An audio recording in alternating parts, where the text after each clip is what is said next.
자동차 2,300만 대 시대.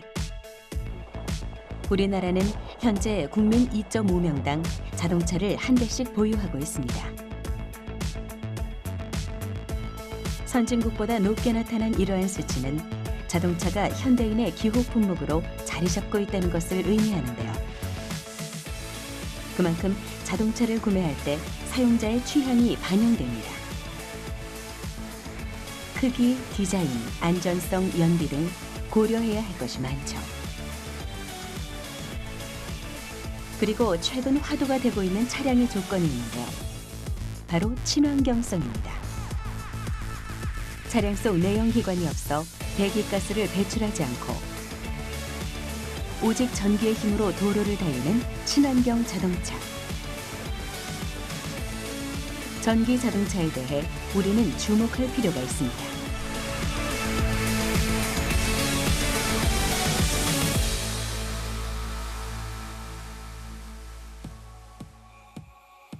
(1834년) 스코틀랜드의 로버트 앤더슨은 자신이 발명한 한 대의 자동차를 공개했습니다. 원유 전기 마차라고 불린 이것이 바로 최초의 전기차입니다. 가솔린 자동차가 등장하기 약 40년 전의 일이죠. 내연기관이 장착된 가솔린 자동차보다 전기 자동차가 먼저 등장한 이유는 전기 모터와 축전지 기술이 급속도로 발전했기 때문인데요. 기어 조작이 필요 없어 운전이 쉽고 진동과 소음이 적은 전기 자동차는 1800년대 말 전성기를 맞았습니다. 이후 프랑스에선 소방차로, 미국에선 뉴욕시 전역에 택시로 자리 잡았던 전기 자동차는 1900년대 초까지 세계적으로 가장 잘 팔렸던 자동차였습니다. 하지만 1920년대에 들어선 전기 자동차는 가솔린 자동차에 압도적으로 밀리기 시작했죠. 미국 텍사스에서 대형 유전이 개발되면서 휘발유 가격이 떨어지고 내연기관 자동차의 대량 생산 체계가 구축됐기 때문입니다. 전기 자동차는 이렇게 100년 가까이 사람들 곁에서 사라졌습니다.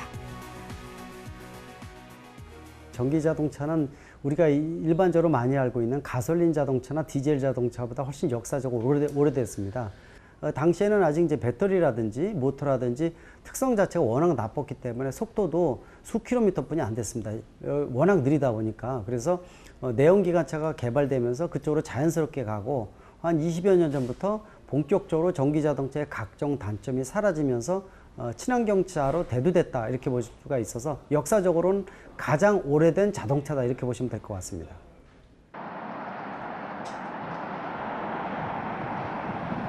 (1990년대) 세계 각국에선 대기오염의 심각성이 대두되면서 탄소 배출과 차량의 연비 규제에 나서기 시작했습니다. 그리고 역사 속에서 사라졌던 전기 자동차가 다시 주목받기 시작했죠. 미국의 테슬라와 제너럴 모터스가 전기 자동차 개발에 앞장서기 시작한 후 각국의 자동차 제조사들 또한 전기차 경쟁에 합류하고 있는데요. 국가별 전기 자동차 보급 현황을 살펴보면 2015년 기준 22만 대를 넘긴 중국이 미국을 제치고 1위를 차지했습니다.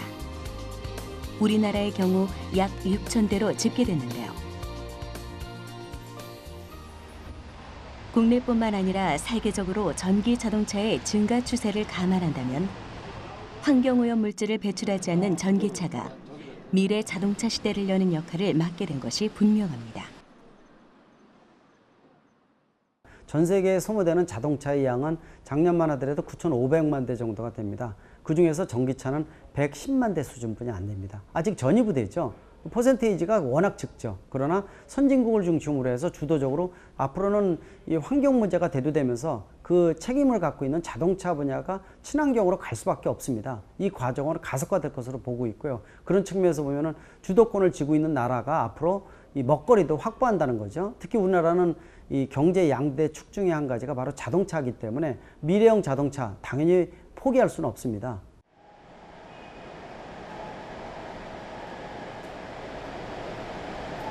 이제 우리 주변에서도 전기차를 어렵지 않게 볼 수 있습니다.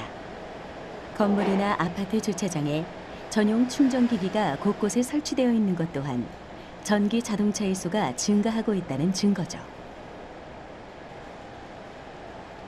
내연기관 자동차에 익숙한 사람들이라면 전기차를 운전하고 관리하는 것이 조금 낯설게 느껴질 수도 있는데요.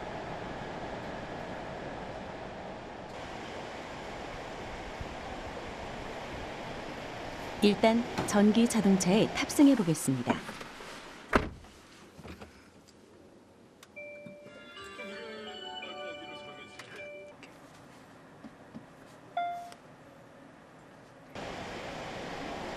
겉으로 보기엔 일반 자동차와 특별히 다른 것이 없는데요. 복잡한 시내로 나와 한참을 달리다 보니 귀를 통해 문득 느껴지는 게 있습니다. 바로 차량 내부 소음이 적다는 겁니다. 엔진이 없기 때문에 이로 인한 진동과 소음이 발생하지 않는 것이죠.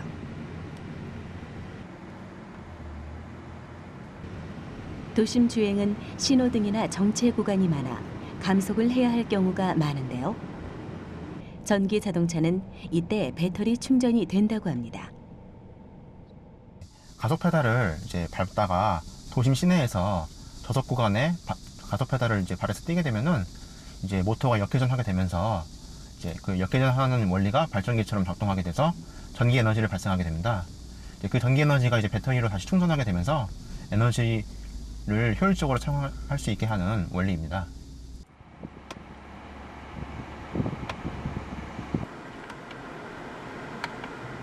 감속을 할 때 전기 모터가 발전기로 전환돼 배터리가 충전되는 기능. 전기차의 특징인 회생 제동 시스템인데요.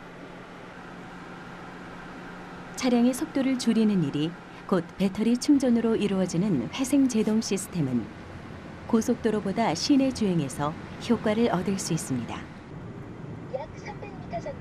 가솔린 차량과는 반대로 연비 효율을 높이는 셈이죠.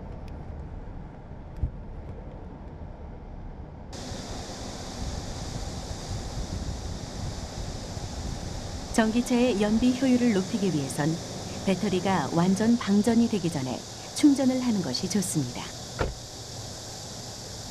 차량을 주차한 후 충전구를 엽니다. 환경부 혹은 한국환경공단에서 발급한 회원카드나 회원번호로 인증 과정을 거친 다음 차량에 맞는 커넥터를 연결하는데요.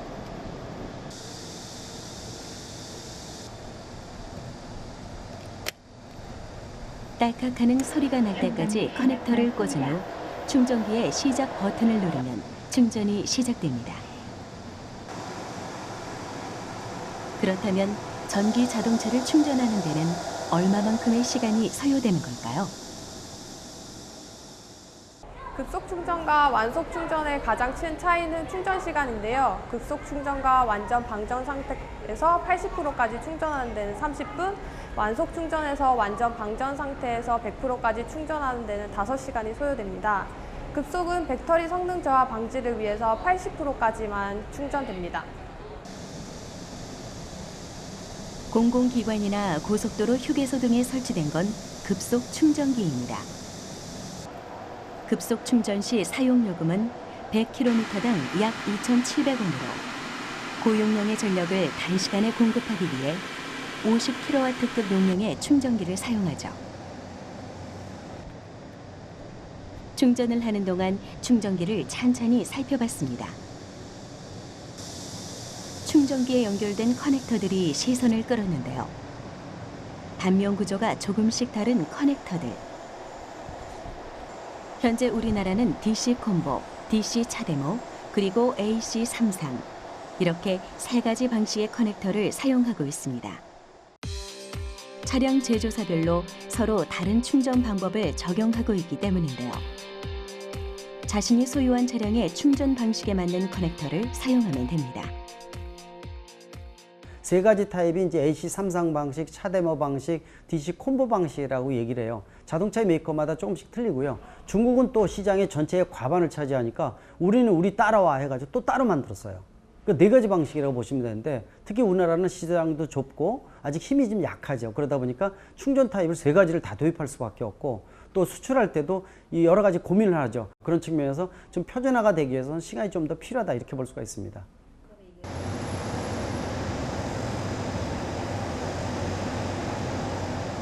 급속 충전에 걸리는 30분이 끝났습니다. 급속이지만 가솔린 자동차에 휘발유를 넣는 시간에 비하면 꽤 긴 시간이죠. 하지만 휴대폰을 충전할 때 30분 이상의 시간이 필요하듯 전기차가 배터리 충전이 필요한 기기라는 사실에 익숙해지려면 적응할 시간이 조금 필요할 것 같습니다.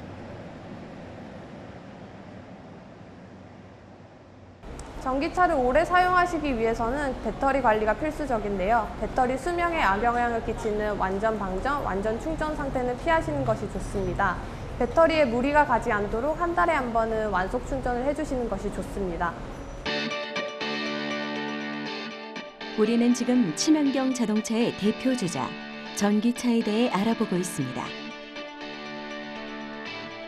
도로 위를 달릴 때 차량 내 소음과 진동이 거의 없으며 브레이크를 밟을 때마다 모터가 발전기가 되어 전기를 충전하고 급속 충전기에는 차량마다 다른 커넥터가 3가지나 있다는 사실. 충전 시간이 오래 걸리고 충전소와 같은 전기차 인프라가 아직까지 많이 부족한 게 사실이지만 전기차의 가장 큰 특징은 배기가스를 배출하지 않는다는 겁니다. 환경을 오염시키지 않는 자동차.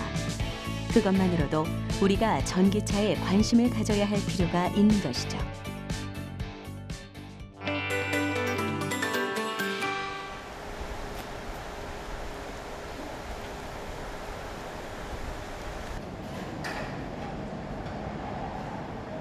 전기 자동차의 내부는 어떤 구조로 이루어져 있을까요? 내연기관 차량과 전기차의 특징을 비교해 보기 위해 한 자동차 공학과를 찾았습니다. 자동차를 직접 분해하고 조립하며 그 구조와 역할에 대해 연구하는 학생들.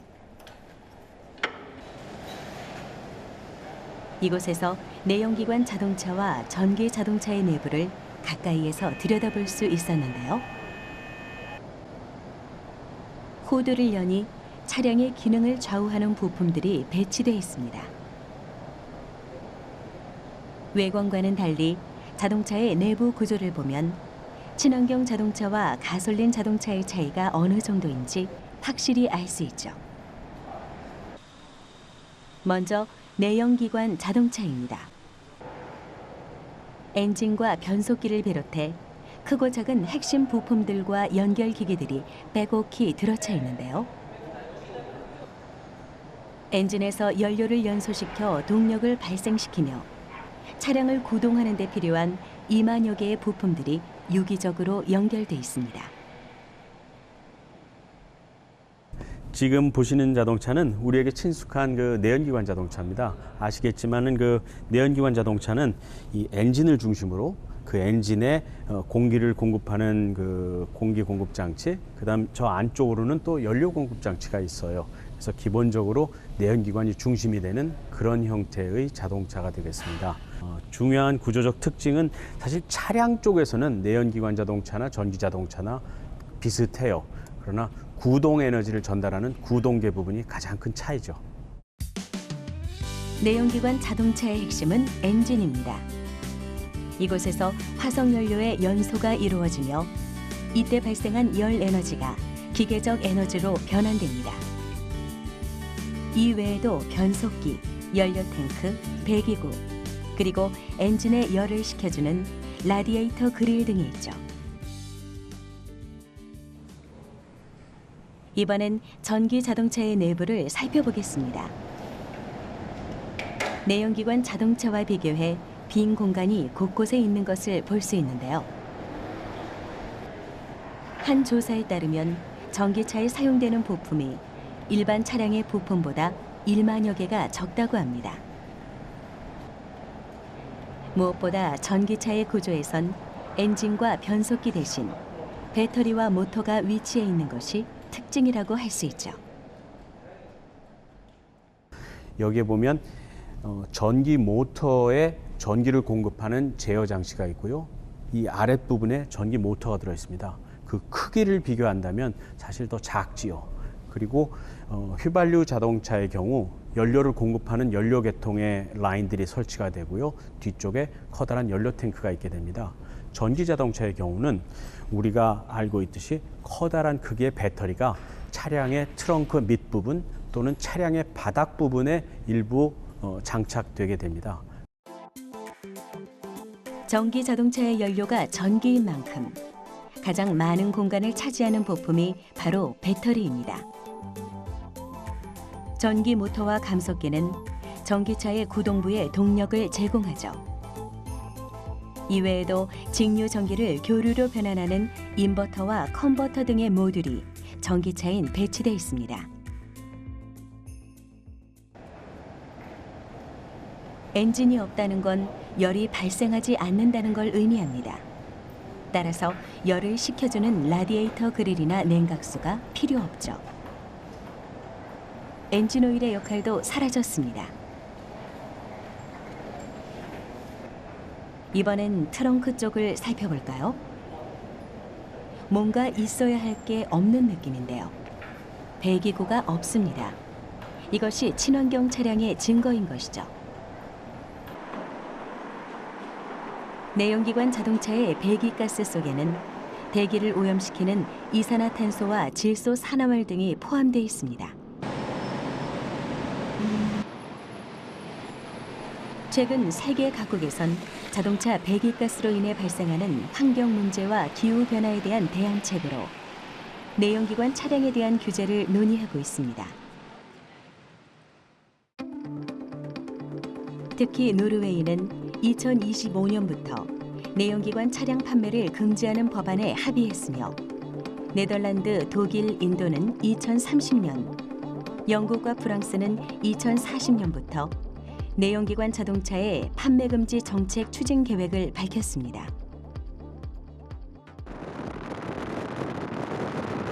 친환경 자동차의 사용은 일부 국가만의 일이 아니라 가까운 미래에 우리도 의무적으로 실천해야 할 일인지도 모르죠.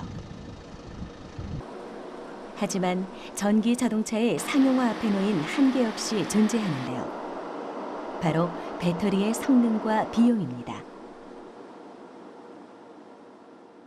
사실은 가격 문제예요. 현재 전기 자동차가 가지고 있는 문제 중 가장 큰 것은 가격입니다. 배터리의 가격이 우리가 쉽게 구매할 수 있을 만큼 낮은 가격으로 되어 있진 않아요. 예를 들어 정부의 보조금이 지원되지 않는 상황이라면 내연기관에 비해서 약 2천만 원 정도 더 고가가 되죠. 이러한 배터리의 가격이 대량 생산이라든가 기술 혁신을 통해서 좀 더 낮은 가격대로 형성된다면 굉장히 빠른 속도로 확산될 것으로 믿고 있습니다. 전기차의 배터리는 차체 무게의 절반가량을 차지할 정도로 많이 배치되어 있습니다. 내연기관과 연료 탱크가 없기 때문에 배터리의 위치에 따라 차량 내부 공간을 효율적으로 구성할 수 있다는 장점이 있지만 배터리의 수량과 성능은 차량 가격과 밀접한 관련이 있습니다. 전기차 원가 구성 요소를 살펴보면 배터리가 40에서 50%를 차지하고 있는 것을 알 수 있는데요. 배터리 가격을 낮춘다면 전기 자동차의 원가를 대폭 줄일 수 있는 것이죠. 현재 전기 자동차의 가격이 동일 규격 가솔린 자동차와 비교해 2배에서 3배가량 비싼 것도 이와 같은 이유가 숨어 있는 건데요. 전기 자동차의 배터리 가격은 낮추면서 차량의 힘과 주행 거리를 높이는 방법은 배터리의 성능을 향상시키는 데 있습니다. 1회 충전 시 주행 거리의 한계를 넘는 것 또한 배터리에 달려 있는 것이죠. 전기 자동차 배터리의 성능을 높이기 위한 연구는 지금도 계속되고 있습니다. 배터리의 충방전 수명, 저장 수명, 그리고 안전성을 확보하기 위한 노력들. 특히 충방전 수명은 충전을 거듭할 경우에도 주행거리에 저하 없이 배터리 용량을 유지하기 위한 필수 조건인데요. 배터리 성능은 전기차와 같은 친환경 자동차를 요구하는 지금의 시류에 발맞춰 끊임없이 향상될 겁니다. 그것이 차세대 배터리의 등장이 기다려지는 이유인 것이죠. 전기 자동차의 배터리 기술에 대해 조금 더 알아봐야겠습니다. 전기 자동차의 배터리는 2차 전지, 즉 충전을 통해 반영구적으로 사용하는 전지로 만듭니다. 다양한 전지를 활용해 더 작고 더 가볍게 그리고 안전하며 효율이 높은 배터리를 만드는 것이 전기차가 해결해야 할 숙제 중 하나인데요. 국내 전기차 배터리 연구는 어떻게 진행되고 있을까요?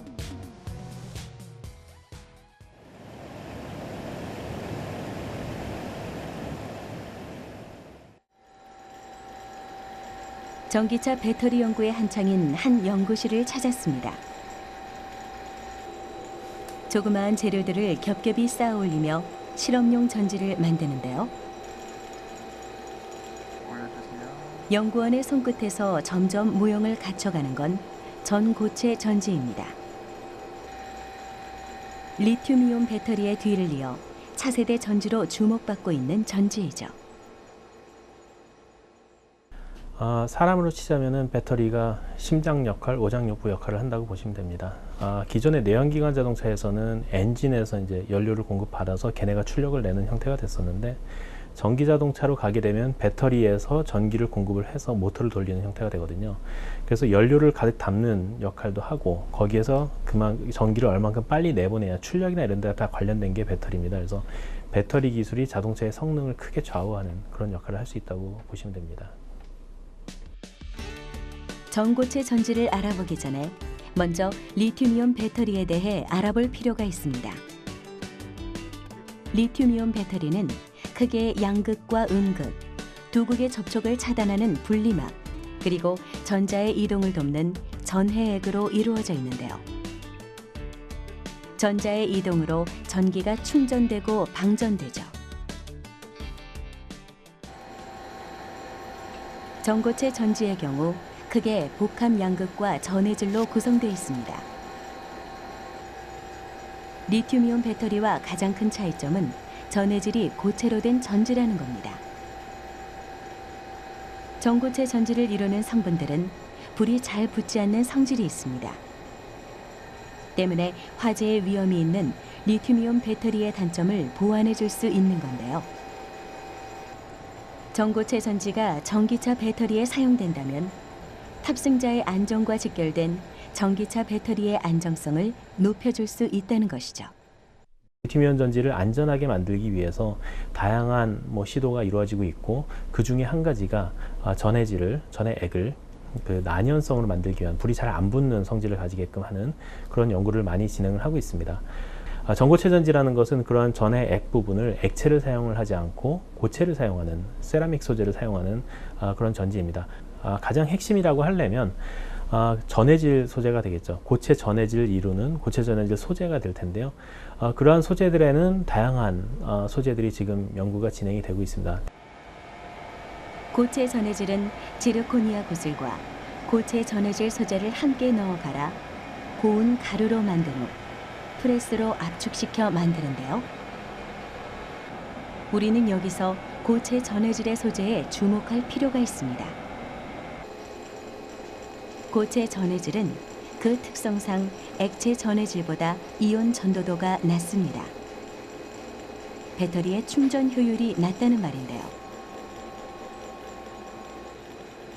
그 단점을 보완하기 위해 사용하는 소재가 바로 황화물입니다. 고체 전해질 소재 후보군 중에서도 이온 전도도가 약 10배가량 높다고 알려진 소재이죠.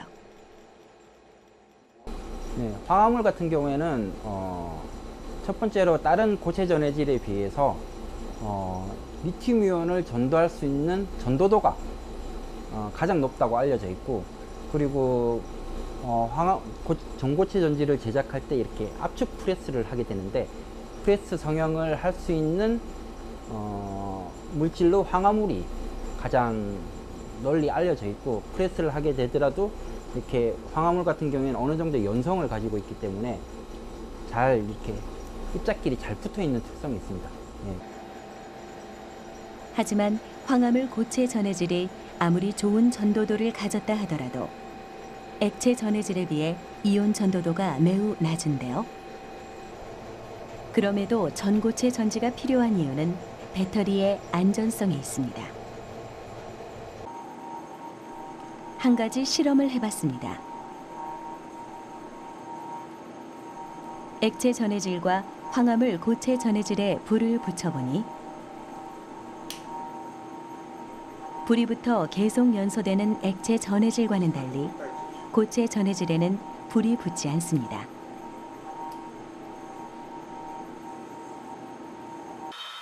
전고체 전지는 구성 소재들의 내열성이 높아 화재나 폭발 위험을 낮출 수 있다는 겁니다. 불에 타지 않아 폭발의 위험이 없는 전고체 전지. 수명과 출력이 낮다는 단점이 있지만 현재 리튬이온 전지의 단점인 안전성을 보장할 수 있을 텐데요. 이에 대한 연구가 계속된다면 머지않아 효율적고 안전한 전기차 배터리가 상용화될 수 있겠죠? 전고체 전지는 상용화가 됐다고 가정을 하면 가장 먼저 사용이 될 때는 전기 자동차인 것 같습니다. 자동차의 안정성을 획기적으로 향상을 시킬 수가 있고요. 그래서 자동차에 많이 사용이 되겠지만 그 응용처는 거기에 한정되지는 않을 거고요.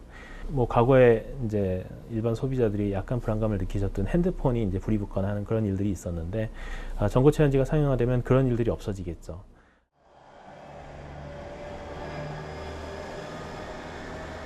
대전에 한 전기차 충전소를 찾았습니다. 여느 충전소와는 다르게 택시들이 모여있는 이곳. 전기차 택시를 운영하는 기사님들의 휴식처이자 하루 업무의 시작과 끝을 함께하는 곳입니다. 전기를 동력으로 움직이는 전기차에 충전은 빼놓을 수 없는 일과이기 때문인데요. 전기차 충전 시간이 곧 택시 영업 시간과 연결되는 택시 기사님들에겐 이곳 급속 충전기는 담비와 같은 존재입니다. 전기차 택시를 운행하는 정진석 씨를 만났습니다. 하루 2교대로 택시를 운행하는 그는 전기차 충전을 위해 하루 한 번 꼭 충전소를 찾습니다. 처음엔 낯설기만 했던 전기차 충전도 이젠 막힘없이 해내는데요. 충전이 완료되길 기다리는 동안 정진석 씨가 하는 일이 있다고 합니다. 충전 시간에는 차를 교대를 하기 때문에 차를 깨끗하게 닦아서 교대를 해줘야 되고, 또 그 사이에 뭐 문제점이 있나 없나 확인 점검도 하고, 그리고 확실하게 하기 위해서 안전 점검을 하고 있습니다. 전기차가 충전되기까지 걸리는 시간은 약 30분. 이 시간 동안 차량을 깨끗이 청소해 손님을 맞이할 준비를 하는가 하면 안전 점검을 진행합니다. 기다림의 시간을 더욱 안전하게 택시를 운행하기 위한 준비 시간으로 활용하는 것이죠. 가끔은 충전소를 찾는 동료들과 이야기를 나누기도 하는데요. 이렇게 시간을 보내다 보면 어느덧 충전이 끝납니다.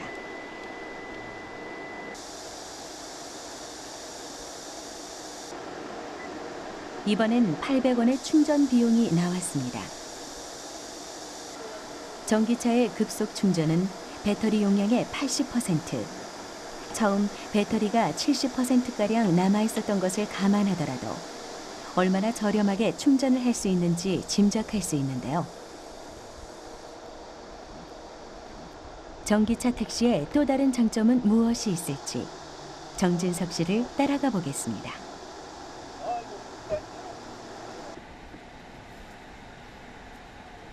택시 주행 경력만 해도 35년이 넘는 정진석 씨는 베테랑 운전사입니다.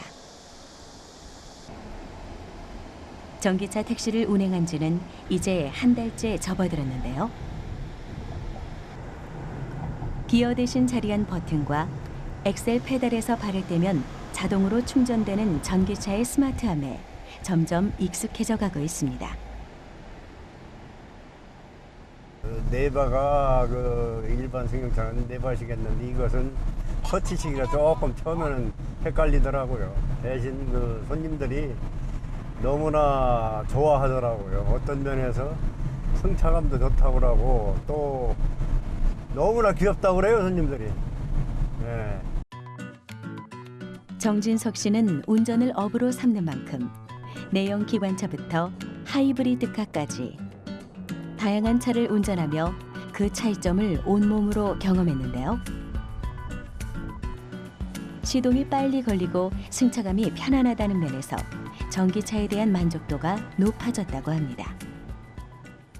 LPG 같은 경우는 연소 기관의 엔진에 분사하는 연료 저기가 있기 때문에 출발이라든가 모든 게 늦는데요. 이것은 전기이기 때문에 그런 걸 거치지 않고 막바로 그냥 출발하기 때문에 굉장히 탄력을 쉽게 받고 굉장히 빠릅니다, 이게.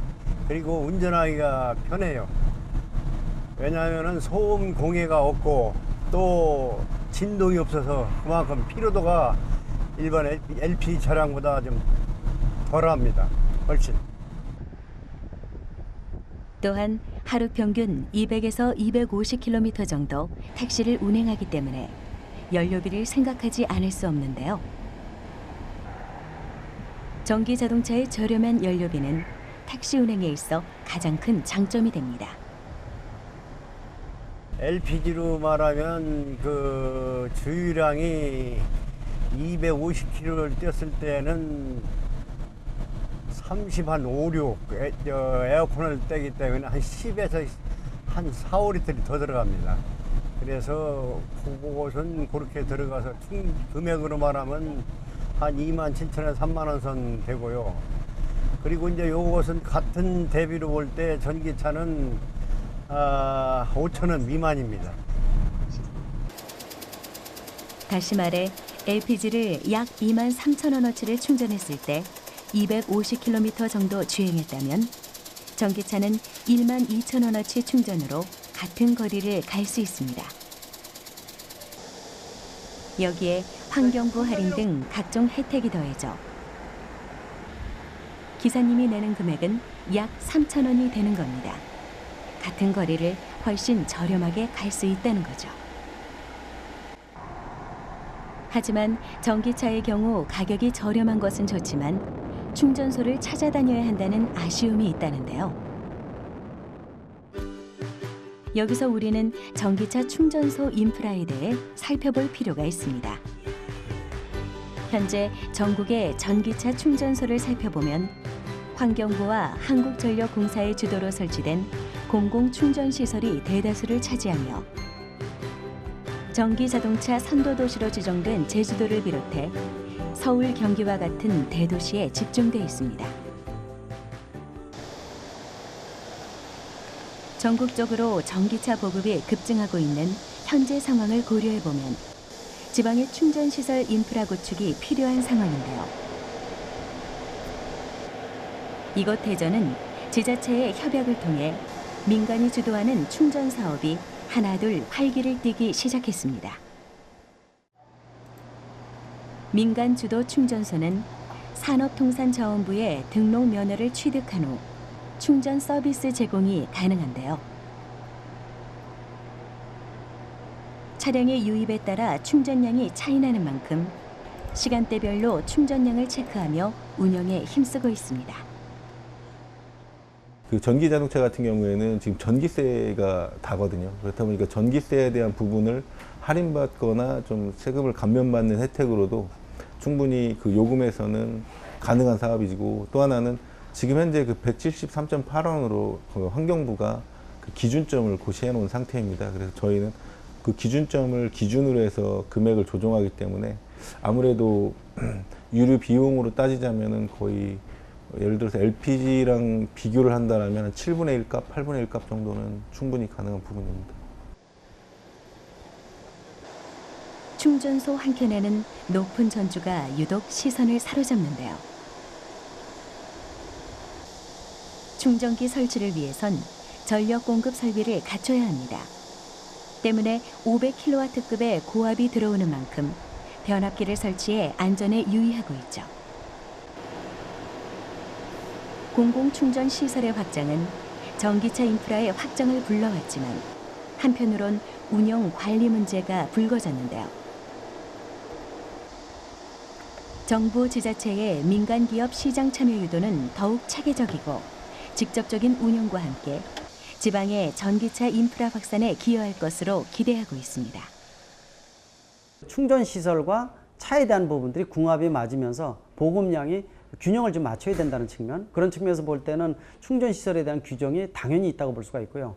보조금에 대한 것들도 점차 이제 지금 확산되고 있지만은 점차 줄어들 것으로 예상을 하고 있어서 좀 더 이 보조금이 완전히 없어지기 전에 민간 비즈니스 모델이 나와서 왕성하게 활성화되는 부분들도 하나의 숙제라고 볼 수가 있습니다.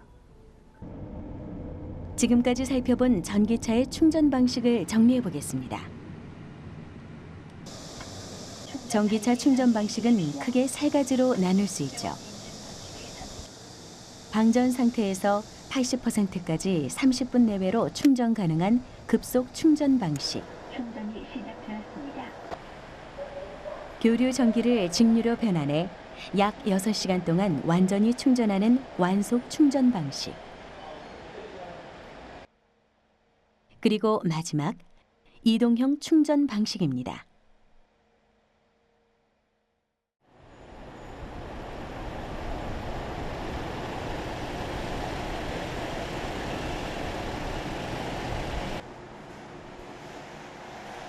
이동형 충전 방식은 말 그대로 이동형 충전기를 사용해 충전하는 것을 말합니다.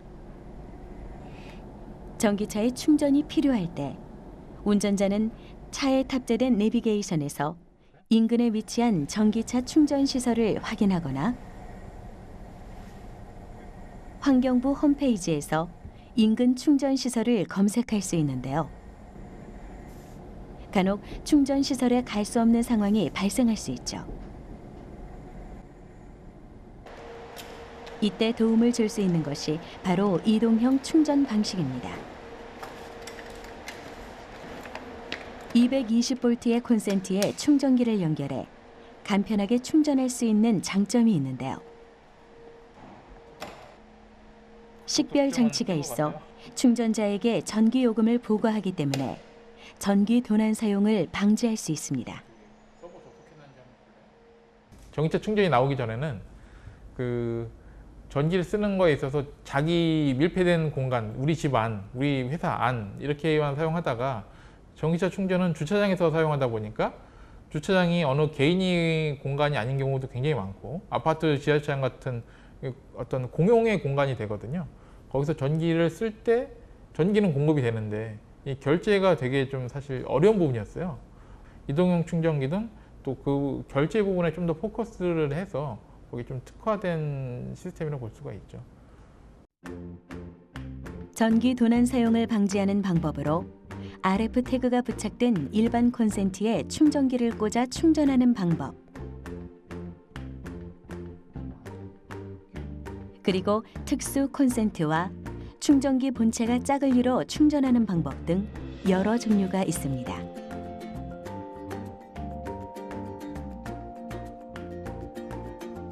특수 콘센트를 사용하는 이동형 충전기의 핵심은 잠금 장치를 해둔 콘센트와 충전기 본체 속에서 사용자 식별을 돕는 유심칩인데요.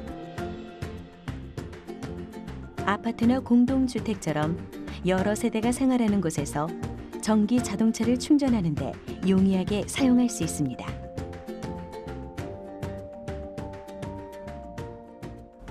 네, 유심히 들어가다 보니까 충전기의 소유자가 아주 명확해집니다.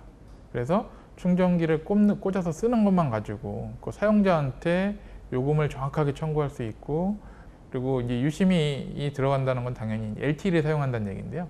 LTE를 사용하다 보니까 전국 어디서나 이 통신의 음영 지역 없이 완벽하게 커넥션을 이룰 수 있다는 것 자체도 굉장히 큰 도움이 되라고 볼 수 있습니다. 우리나라가 충전기 사용자 확인에 민감한 이유는 주거 형태에 있습니다. 먼저 해외의 가정용 충전 방식을 살펴볼까요? 보통 해외의 경우 단독주택에서 생활하며 각 가정마다 차고가 있는데요. 타인과 차고를 공유하지 않는 이상 차고에 설치된 전기차 충전기의 사용자는 본인이 사용한 만큼의 충전료를 부과받죠.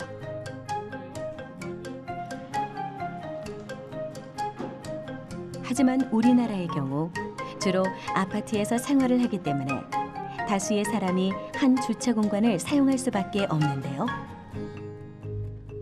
이동형 충전기는 공동 공간에 쉽게 설치가 가능할 뿐만 아니라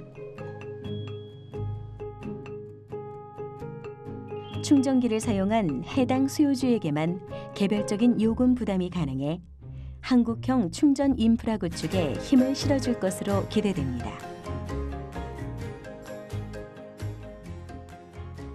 우리나라는 주택의 굉장히 큰 부분을 형성하고 있는 게 집합 건물입니다. 아파트죠, 아파트. 아파트의 경우에 그 충전기를 설치하기가 그렇게 용이하지 않습니다. 왜냐하면 전체 주민의 주차 공간이 한정되어 있기 때문에 그 주차 공간의 부족 부분은 사실은 신축되는 아파트들의 경우 법적으로 주차 공간을 확보하는 것이 정해져 있기 때문에 앞으로는 거의 문제가 되지 않을 거라고 생각하고 있어요. 편안하고 공해가 적은 환경 친화적인 차. 전기 자동차는 사람의 발이 되어주는 교통수단인 만큼 주행 거리가 보장되어야 합니다. 때문에 전기차 충전시설 인프라 구축과 효율 높은 배터리 개발의 필요성은 끊임없이 이야기되고 있는데요. 전기차를 보다 더 잘 활용하기 위해선 관련 인프라 시설 구축은 물론 전기 자동차의 한계점 극복이 선행되어야 합니다. 그러나 지금 지난 3, 4년 동안 사용하면서 충전기가 어떤 식으로 이용되고 있구나 하는 이런 통계적인 결과가 선진국이라든가 국내의 경우 제주도의 시범사업 등을 통해서 좋은 자료들이 모아지고 있습니다. 그 자료를 바탕으로 아주 가장 최적화된 충전 인프라의 구축이 가능할 것으로 보고 있습니다. 친환경차, 전기차 같은 거는 퍼스트 무버, 선두주자가 돼야 된다는 거죠. 그런 측면에서 좀 더 정부에서 이 R&D 비용, 연구 개발 비용, 또 충전기에 대한 시스템, 주도권에 대한 부분들, 또 다른 나라보다 앞서가는 전기차, 주행거리라든지 또 수명이라든지 이런 부분들은 함께 노력해서 좀 더 주도할 수 있는 모델이 나왔으면 하는 생각이 듭니다. 약 120년 전 한 시대를 장식했던 전기 자동차가 다시 한번 우리 앞에 모습을 드러내고 있습니다. 환경오염이 심해질수록 화석연료가 고갈될수록 전기차의 존재감은 더욱 커질 텐데요. 그 존재는 많은 이들의 관심의 대상이 되었고 어느덧 우리 일상 속에 자연스럽게 녹아들고 있습니다. 우리가 이미 전기차 시대에 편승했다는 사실. 친환경 자동차는 곧 선택이 아닌 필수가 될 것입니다.